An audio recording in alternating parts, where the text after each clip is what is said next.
다시 로마서 말씀으로 되돌아옵니다. 로마서 12장부터 16장까지의 말씀의 주제는 예수님을 믿음으로 의롭다함을 받은 성도들의 삶에 대한 교훈입니다. 앞서 로마서 1장부터 11장까지의 주제는 복음에 나타난 하나님의 의, 그 하나님의 의로 우리가 구원을 받는다는 것, 예수 그리스도를 통하여 우리에게 값없이 주어지는 의롭다 하심의 선물이 있다는 겁니다. 로마서 1장 16절에서 17절이 주제 구절입니다. 복음에는 하나님의 의가 나타나서 믿음에 이르게 하나니, 이 복음은 모든 믿는 자에게 주시는 하나님의 구원의 능력이 된다고 말씀했습니다. 이제 12장부터 16장까지는 구체적인 믿음의 삶의 적용인데, 그 핵심 주제는 몇 주 전 살펴본 12장 1절의 말씀입니다. 그것은 우리의 모든 삶이 하나님께 드려지는 영적 예배가 되어야 한다는 말씀입니다. 12장 1절의 말씀을 우리 다시 기억해 보겠습니다. 함께 읽겠습니다. 시작. 그러므로 형제들이여, 내가 하나님의 자비하심으로 여러분에게 권합니다. 여러분의 몸을 하나님께서 기뻐하시는 거룩한 산 제물로 드리십시오.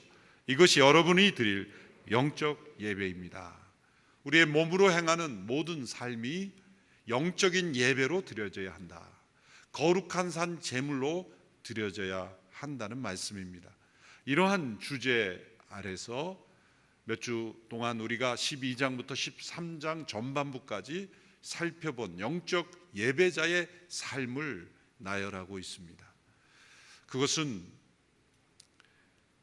선으로 악을 이기는 삶, 악으로 악을 갚지 않고 선으로 악을 이기는 삶, 거짓이 없는 사랑으로 선을 행하는 삶, 또 한 국가의 일원으로서 올바른 시민으로서 살아가는 삶, 이런 삶을 설명했습니다.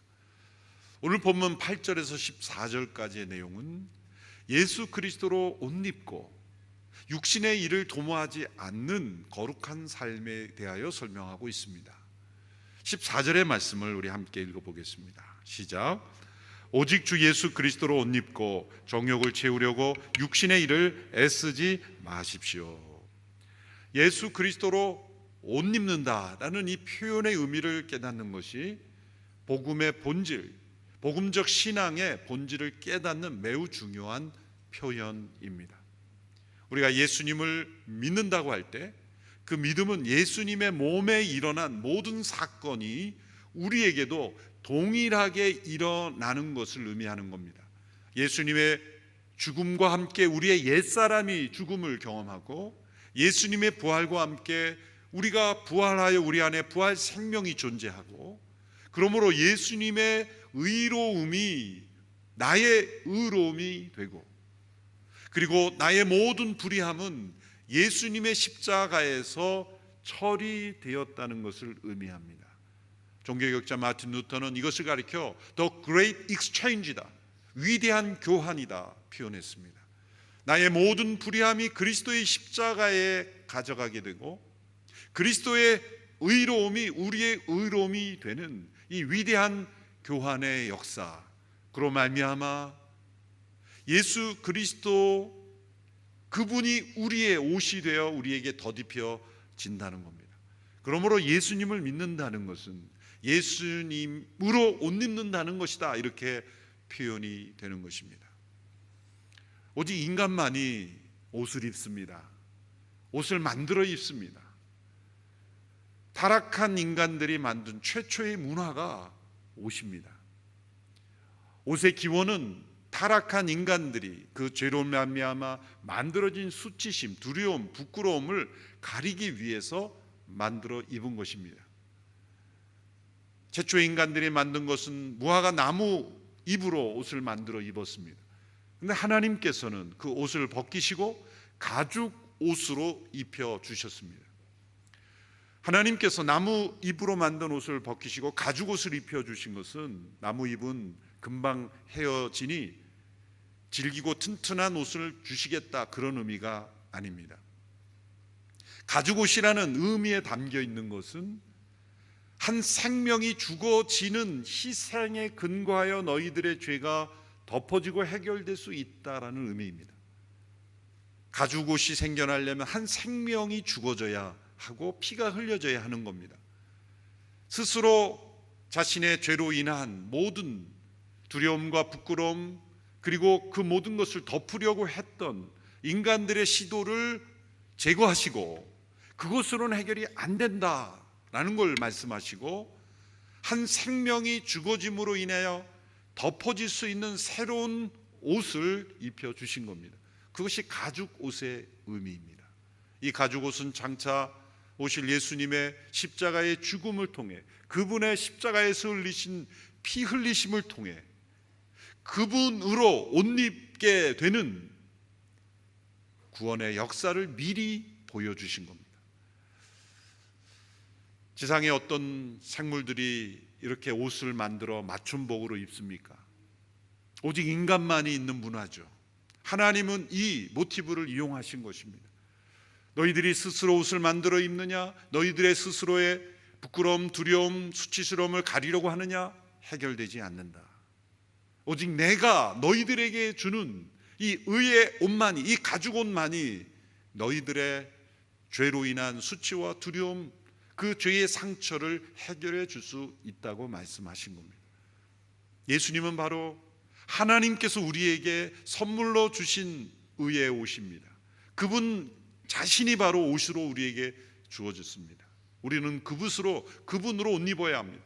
이 옷이란 정체성을 의미하는 것입니다. 우리가 어떤 옷을 입는가가 나의 표현이기도 하죠.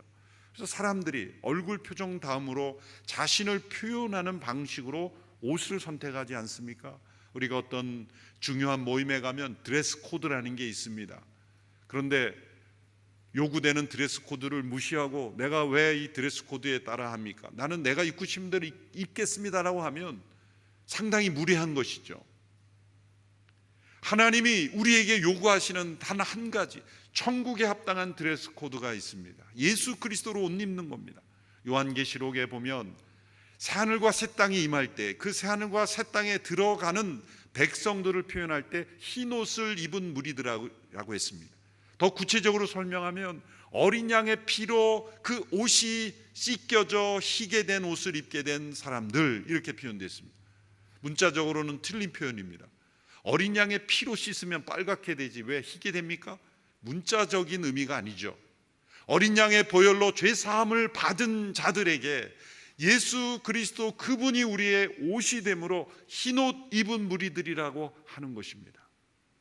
창세기부터 요한계시록까지 우리에게는 옷이 필요하며 인간 스스로 만든 옷으로는 그 죄의 수치와 더러움을, 그리고 두려움과 부끄러움을 해결할 수 없으며 오직 예수 그리스도의 십자가의 희생으로 말미암아 우리에게 값없이 주시는 의의 옷만이 하나님 앞에 서게 해줄 수 있다는 것을 보여주고, 영원한 천국에서 우리는 모두 예수 그리스도로 옷 입은 백성이 된다는 겁니다. 이 옷은 우리의 정체성입니다. 예수님으로 옷 입는다는 건 그리스도께서 우리 안에 계시고 우리가 그리스도 안에 계시는 연합을 설명하는 것입니다. 예수님께서 이러한 것을 설명해 주기 위해서 천국의 비유를 설명하실 때 이 옷과 관련된 비유를 말씀해 주셨습니다. 마태복음 22장에 보면 왕이 잔치를 베풉니다. 왕의 아들의 결혼 잔치입니다. 잔치를 베풀었는데 초대한 손님들이 오지를 않습니다. 그래서 왕은 길거리에 있는 자들, 돌아다니는 사람들을 다 모읍니다. 그리고 그들에게 예복을 지급하고 그 잔치에 초대했습니다. 그런데 그 잔치에 참여한 사람 가운데 한 사람이 예복을 입지 않은 이가 있습니다. 그래서 왕이 그 사람을 내쫓았다, 그런 내용입니다. 옷을 입지 않았다고 해서 왜 내쫓을 필요까지 있을까라고 생각할 수 있지만, 이 비유의 중요한 배경은 당시에는 왕이 초청한 잔치에 참여하는 사람들은 왕이 지정한 의복까지 지급했습니다. 그런데 왕이 입도록 한 그 예복을 입지 않고, 소위 그 잔치의 드레스 코드를 지키지 않고 나는 내가 입고 싶은 대로 입겠습니다 라고 하면서 그 잔치에 참여한 자가 있다면 그것은 왕에 대한 반역을 의미하는 것이요, 불순종일 뿐만 아니라 거역과 반역에 이끄는 겁니다. 그러므로 쫓아내는 겁니다.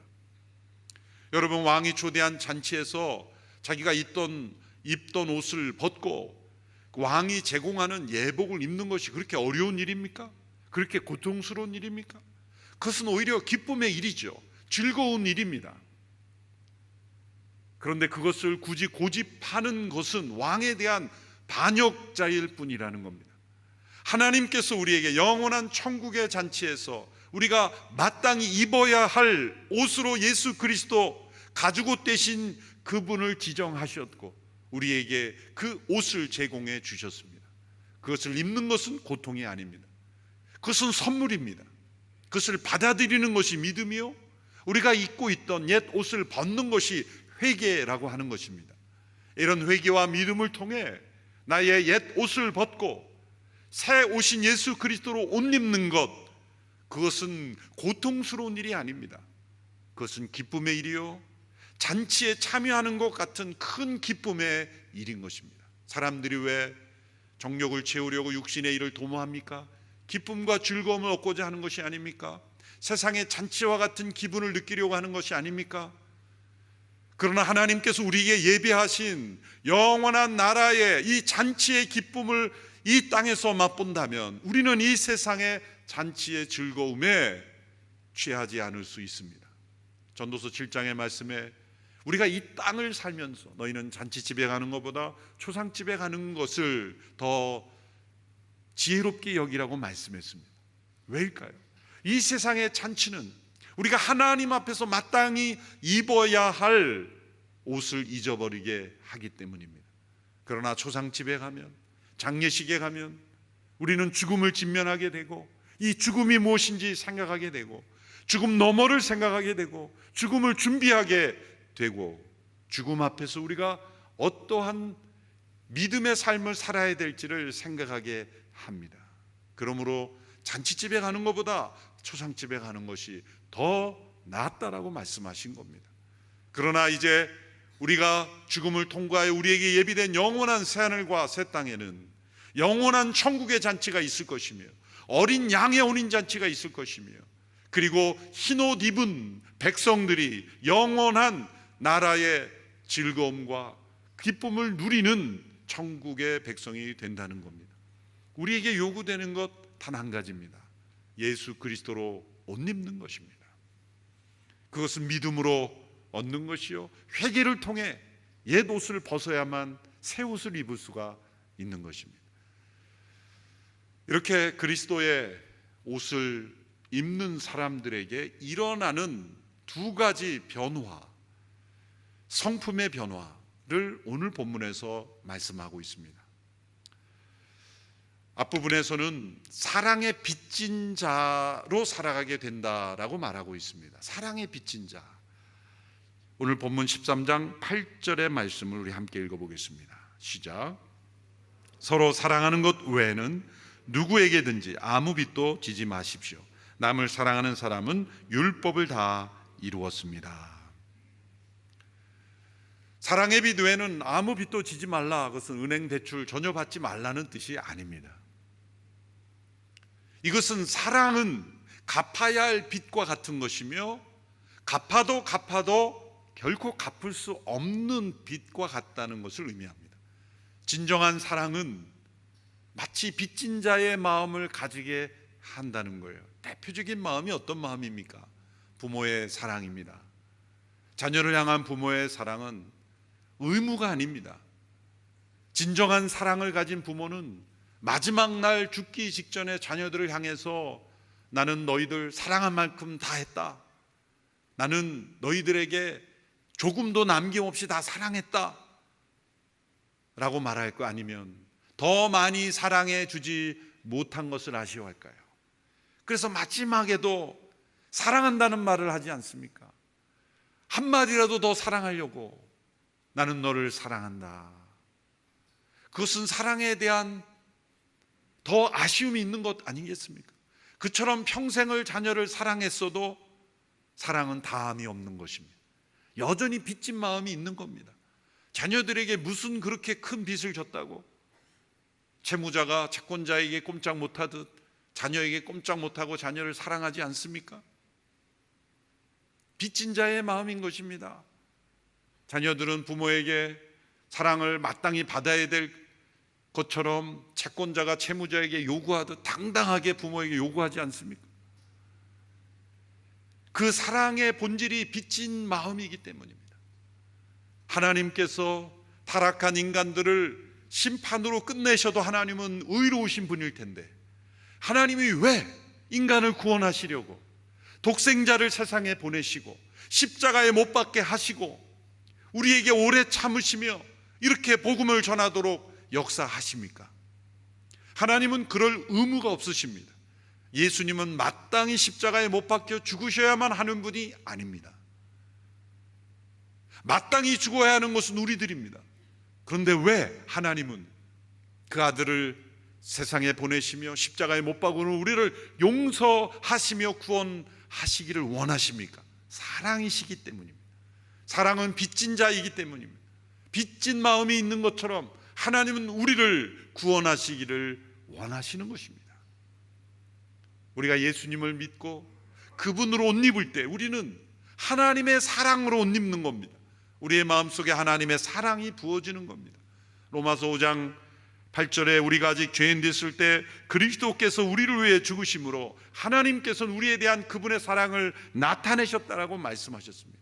성령으로 말미암아 하나님의 사랑이 우리 가운데 부어졌다고 말씀했습니다. 그러므로 예수 그리스도로 옷 입은 성도들은 사랑의 빚진 마음을 가지고 살아갑니다.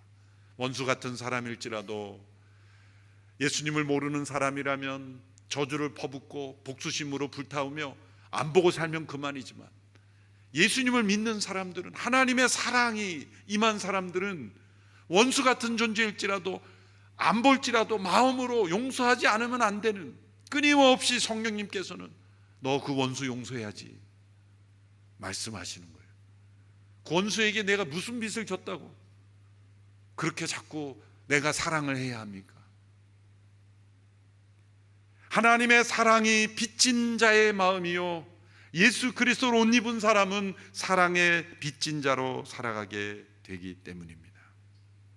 끊임없이 흘려보내지 않으면 안 되는, 이만하면 됐다라고 하는 마음이 없습니다. 이렇게 사랑의 빚진 자로 살아가는 사람은 율법을 완성한 것이다 라고 말합니다. 8절 후반부 10절 후반부의 말씀 우리 한 목소리로 함께 읽어보겠습니다. 시작. 남을 사랑하는 사람은 율법을 다 이루었습니다. 사랑은 율법의 완성입니다. 왜 사랑이 율법의 완성입니까? 율법은 하라 하지 말라라는 여러 계명으로 명령으로 주어져 있습니다. 왜 하라 했으며 왜 하지 말라고 했을까요? 그 목적이 사랑이기 때문입니다. 오늘 9절 말씀에 이런 말씀이 있습니다. 간음하지 말라, 살인하지 말라, 도둑질하지 말라, 탐내지 말라고 하는 계명과 그 밖에 다른 계명이 있을지라도 이 모든 계명들은 내 이웃을 내 자신과 같이 사랑하라고 하는 이 말씀 가운데 다 요약되어 있습니다. 왜 간음하지 말아야 됩니까? 그것이 사랑이기 때문입니다. 왜 도둑질하지 말아야 됩니까? 사랑하는 사람은 도둑질하지 않습니다. 거짓 증거하지 않습니다. 탐내지 않습니다. 살인하지 않습니다. 우리에게 주어진 계명의 모든 말씀들의 목적은 사랑의 삶입니다. 그리고 사랑이 있을 때는 그런 행위를 하지 않으며 그리고 또 행하게 되는 겁니다. 그러므로 십계명과 율법들의 구체적인 조항들을 알지 못한다 할지라도 예수 그리스도의 십자가의 은혜로 인하여 그리스도로 옷 입고 하나님의 사랑이 그 마음속에 있는 사람은 사랑의 빚진 자로 율법을 이루는 삶을 살게 된다는 것입니다. 예수 그리스도로 옷 입은 자로 우리 마음속에 이 사랑의 빚진 자가 있는지 되돌아보는 말씀이 되기를 원합니다. 둘째, 그리스도로 옷 입은 사람에게 나타나는 변화, 그것은 어둠의 일을 벗고 빛의 갑옷을 입고 사는 것입니다. 11절의 말씀을 우리 같이 읽겠습니다. 시작. 여러분이 이 시기를 알고 있는 것처럼 벌써 잠에서 깨어야 할 때가 됐습니다. 이제 우리의 구원이 처음 믿을 때보다 가까이 왔기 때문입니다. 가까이 왔기 때문입니다. 우리 옆에 분에게 인사하겠습니다. 잠에서 깨어야 할 때입니다. 깊이 주무시고 계신 분에게 죄송합니다. 성경에서 잠은 때로는 긍정적으로 때로는 부정적으로 표현하죠. 긍정적으로라는 것은 하나님이 주시는 잠, 축복의 잠, 안식의 잠이고, 여기서 잠에서 깨어야 된다는 건 어둠 속에 취해 있는 것, 무감각해 있는 것, 인식하지 못하고 끌려가는 것, 잡혀 있는 것, 이것이 잠입니다. 수동적으로 끌려가는 것, 이것이 잠입니다. 잠에서 깨어야 될 때다. 이것은 우리가 알지 못한 채 때로 알지만 벗어나지 못하며, 그리고 무감각하며, 그리고 너무나 익숙해져서 죄를 죄로 알지 못하며 어둠을 어둠으로 인식하지 못하며 끌려다니는 삶을 가리켜 잠이라 비유했고, 우리가 깨어서 수많은 일들을 열심히 뭔가를 성취하는 것 같지만 하나님이 보실 때는 잠자고 있는 것이다 라고 말하는 겁니다. 어둠 속에 잠자고 있는 것이다. 우리 지구를 이 위성사진으로 쫙 줌 아웃해서 바라보면 그 가운데 일어나고 있는 많은 일들이, 우리는 깨어서 뭔가 부지런히 많은 것을 이루고 성취하고 문명을 창출하고 행하는 것 같지만 한마디의 말씀에 어둠 속에 자고 있는 것이다. 여러분, 이 시대가 얼마나 어둡습니까? 나날이 기술은 발전해 가는 것 같지만 매일마다 들려오는 뉴스를 보면 세상이 얼마나 어두운 잠에 빠져 있는지를 우리는 통탄해야 되는 상황입니다. 얼마나 끔찍한 살인 사건이 가족 가운데 일어납니까? 2살 된 아이를 버리는 어머니들, 그리고 부모를 죽이고 어머니를 죽이고 아버지를 죽이고 형제를 죽이고, 요즘 들어 이렇게 살인 사건이 가족 간에 일어났던 때가 언제 있었습니까? 미국의 뉴스이지만 우리도 경계심을 가져야 되는 것은 코로나 팬데믹으로 인한 사망자보다 마약으로 인한 사망자가 훨씬 많다는, 수십만 명이 몇 년 사이에 죽었다는 것, 전 세계 코로나 팬데믹보다 낙태로 인한 영아 사망이 훨씬 더 많다는 것, 어둠에 자고 있는 것입니다. 인간들이 무엇에 끌려가는지도 모르고 잠자는 채 어둠 속에 끌려가고 있는 것처럼 느끼는 시대입니다. 영화나 드라마나 온갖 영상물에 음란과 호색과 이러한 자극을 통해 사람들의 영혼을 사로잡는 그런 어둠의 문화가 얼마나 세상을 뒤덮고 있습니까? 요즘 TV 교계에서 반대운동을 해야 할 만큼 방송국에서 프로그램 만드는 거 보면 기가 막힌 프로그램들이 많습니다. 어느 한 노래를 어느 방송국이 방송 적합이라고 판결을 했는데 거기에는 완전히 예수님의 이름, 하나님의 이름을 모독하고 욕하고 이루 말할 수 없는 음란하고 상스러운 가사를 포함한 것을 방송 적합이라고 판결을 내리는 그런 시대, 그걸 문화라고 하는 그런 시대, 어둠에 잠자고 있는 거예요. 잠에서 깨어야 한다는 이 말씀이 오늘 이 시대에 우리에게 주어지는 하나님의 음성입니다. 구약에 요나가 불순종하여 니느웨로 가는 배를 타지 않고 다시스로 가는 배를 탔을 때, 배 밑창에 들어가 자고 있을 때 하나님이 풍랑을 일으켜서 그를 깨우려고 했지만 그는 굳이 잠자고 있었다는, 그것은 피곤하여 자는 잠이 아닙니다. 그것은 불순종한 영혼이 하나님의 음성을 거역하면서 가는 잠이에요. 여러분, 주일 아침에 깨어 예배의 자리로 나와야 될 때 굳이 잠자리를 고집하는 건 불순종의 잠이에요.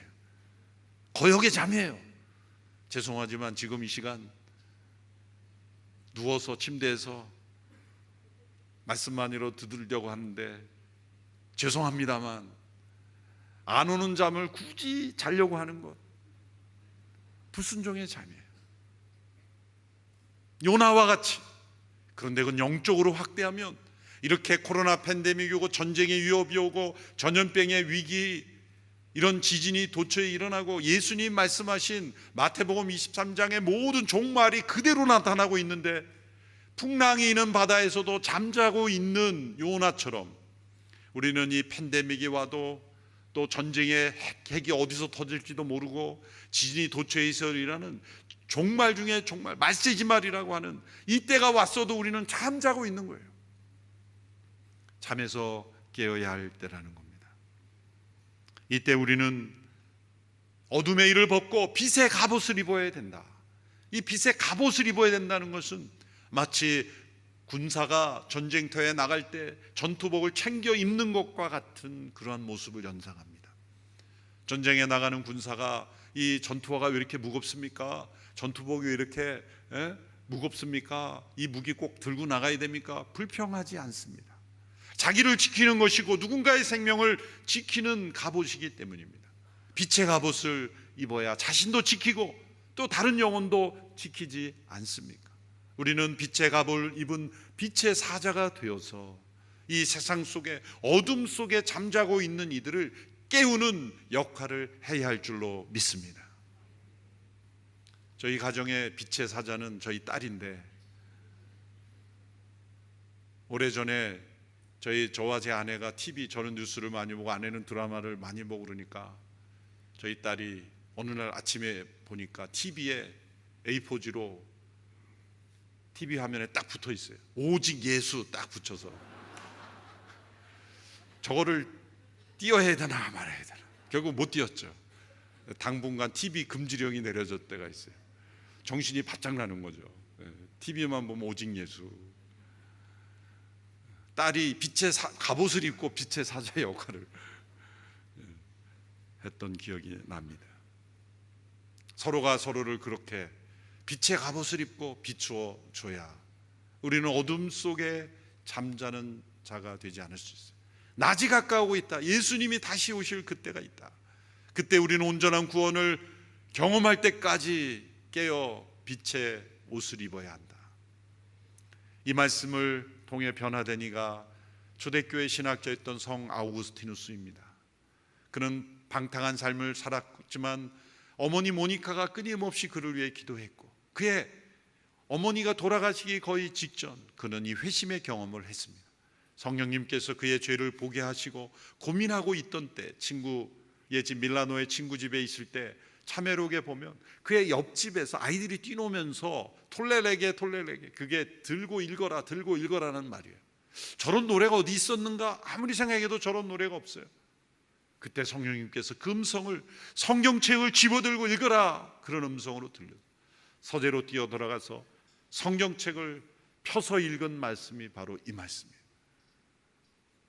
어둠의 일을 벗고 빛의 갑옷을 입으라.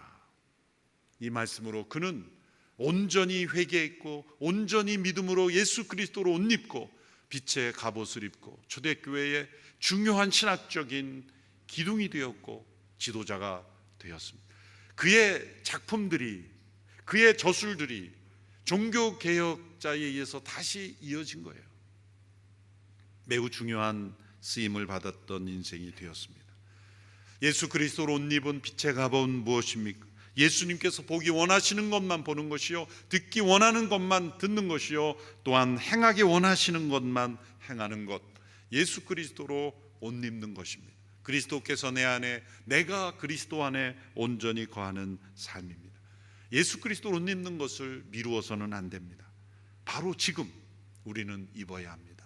오늘 예수 그리스도로 옷 입은, 빛의 갑옷을 입은 성도들이 되기를 축원합니다. 두 가지 옷입니다. 하나는 사랑의 빚진 자요, 또 하나는 진리의 빛의 옷. 이것은 예수 그리스도의 성품입니다. 은혜와 진리가 충만한, 사랑과 진리가 충만한 예수 그리스도로 옷 입고 이 어두운 세상을 비추는 주님의 백성들이 되기를 축원합니다. 기도하겠습니다. 살아계신 하나님 아버지, 어둠 속에 잠자고 있던 저희들을 깨워주시며 사랑의 빚진 자로, 빛의 갑옷을 입은 자로 불러주시니 감사합니다. 우리 예수님께서 우리를 대신하여 죽으신 십자가의 죽음으로 인하여 우리를 의롭다 하시고 우리에게 영원한 생명 주셨으니 그 생명의 삶 사는 저희들이 되게 하옵소서. 갈수록 어두워지고 끔찍해지는 이 타락한 세상 속에서 빛의 사자로 쓰임받는 저희들 되게 하옵소서. 예수님의 이름으로 기도하옵나이다. 아멘.